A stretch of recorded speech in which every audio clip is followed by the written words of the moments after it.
సుమన్ టీవీలో మీ business promotions కోసం ఈ కింది నెంబర్ను సంప్రదించగలరు.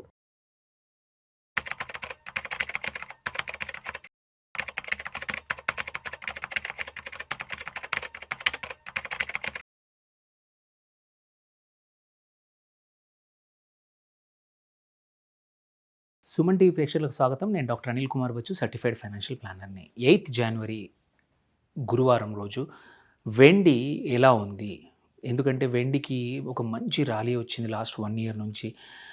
సో ఫ్యూ డేస్ నుంచి కొంచెం భయం పెరుగుతోంది. ఈ సంవత్సరం ఎలా ఉండబోతుందని భయాలు ఉన్నాయి. దానికి తగ్గట్టే ఇవాళ మార్కెట్ ఎలా ఉంది? పడిపోయిందా? పెరిగిందా? పడిపోతే కారణాలేంటి? షార్ట్ టర్మ్లో ఎలా ఉండబోతా ఉంది? ఇన్వెస్టర్స్ ఎవరైతే కొన్నారో వాళ్ళు ఏం చేయాలి? కొత్తగా ఇన్వెస్టర్స్ ఎంటర్ చేయొచ్చా? ఇవన్నీ కూడా మనం బోత్ డొమెస్టిక్ మార్కెట్స్లో, ఇంటర్నేషనల్ మార్కెట్లో ఏం జరిగిందో కొంచెం తెలుసుకొని కాంటెక్స్ట్ ఏంటో కూడా తెలుసుకుందాం. సో ఫస్ట్ థింగ్ ఇవాళ చూస్తే ఎంసీఎక్స్లో మాత్రం, ఫ్యూచర్స్లో మాత్రం నియర్లీ 11,000 రూపాయలు పర్ డే ఇంట్రాడేలో పడిపోయింది. 2,40,000 వరకు వచ్చింది. నియర్లీ 3% డౌన్ అయింది. ఓకే, సో ఇదేంటంటే ఒకటి ప్రాఫిట్ బుకింగ్. రీసెంట్గా చాలామంది ఎవరైతే ప్రాఫిట్స్లో ఉన్నారో వాళ్ళు ప్రాఫిట్ బుకింగ్ చేసుకున్నారు. And it's a normal correction. Like ఏంటంటే మళ్ళీ షార్ట్ టర్మ్ బౌన్స్ వచ్చే అవకాశం ఉంది. ప్యానిక్ అవ్వాల్సిన అవసరం లేదు. సిల్వర్లో 8 to 10% వొలటిలిటీ కూడా, డైలీ వొలటిలిటీ మనం చూసాము. So this 3% fall is not that big. మనం ప్రైస్ యాక్షన్ చూసుకుందాం టుడే, ఇవాళ. సో కంటిన్యూస్గా 4 days నుంచి ఏదైతే సిల్వర్ పెరుగుతూ ఉందో అది ఇవాళ కొంచెం స్నాప్ అయింది. 3% క్రాష్ అయింది from recent all time high నుంచి. రీజన్స్ హెవీ సెల్లింగ్ ఇవాళ. అండ్ గ్లోబల్లీ కూడా చూసుకుంటే స్పాట్లో ఒక 2.7% డౌన్ అయ్యి $76 దగ్గర పర్ ఔన్స్ దగ్గర ట్రేడ్ అవుతుంది మల్టిపుల్ కంట్రీస్లో.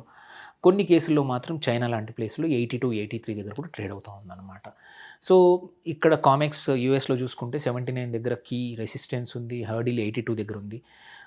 సో ఏంటంటే ఈ వెనిజుయేలా దానివల్ల పెరిగిన, అంటే అనిశ్చితి వల్ల పెరిగిన హైక్ అంతా కూడా ఈ ఫ్యూ డేస్లో ఈ డౌన్ అయింది, కరెక్షన్ వచ్చేసింది.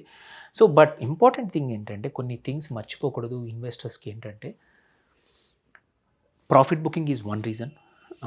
$83 నుంచి వెళ్ళింది ఈ సంవత్సరం చివరిలో, లాస్ట్ ఇయర్ చివరిలో 2,59,692 దాకా హిస్టారిక్ హైకి వెళ్ళింది. అలాంటప్పుడు ఫర్ షూర్ దెర్ ఈ స్మాల్ కరెక్షన్స్ అనేది నార్మల్. అది జరుగుతూ ఉంది because of profit booking.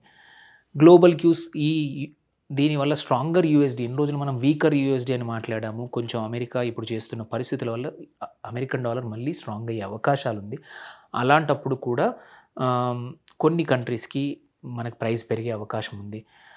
So ఈ కొంచెం ఈజ్ అయిందనుకోండి, అదొకటి. సో అందరికీ తెలియని విషయం ఏంటంటే నెక్స్ట్ ఫ్యూ డేస్ సిల్వర్ కొంచెం వొలటిలిటీ ఉండొచ్చు. ఎందుకంటే బ్లూంబర్గ్ ఇండెక్స్లో చేంజెస్ రాబోతూ ఉన్నాయి. మెటల్ ఇండెక్స్లో సిల్వర్ని కొంచెం హ్యూజ్ అమౌంట్ ఆఫ్ అమ్మొచ్చు, బంగారం కూడా అమ్మొచ్చు. సో మెటల్ ఈ ఇండెక్స్ చేంజెస్ వల్ల కూడా మార్కెట్స్లో కొన్ని రోజులు భయం అంటే తగ్గచ్చు.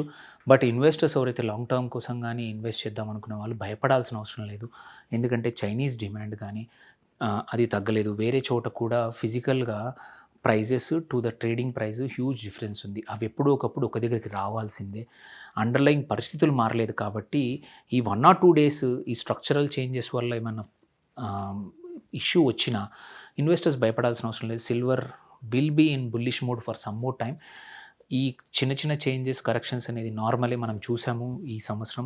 మల్టిపుల్ డేస్ 8-9% కూడా వొలటిలిటీ చూసాము. ఆ లెక్కన చూస్తే ఇవాళ పడ్డ 3% అంత పెద్దది కానే కాదు. అండ్ డిమాండ్ అలాగే ఉంది. ఇన్వెస్టర్స్ కూడా జాగ్రత్తగా కొత్త వాళ్ళు పొజిషన్స్ తీసుకోవచ్చు స్మాల్ క్వాంటిటీస్లో. Existing investors if you are happy with your profit exit అవ్వండి ఆర్ పార్షల్ ప్రాఫిట్ బుక్ చేసుకోండి. లేదు నాకు కొన్ని రోజుల వరకు ఆగుతానంటే మాత్రం still silver according to my understanding is a solid investment even this year అనమాట. Thank you for watching. Signing out, doctor Anil Kumar Bachu.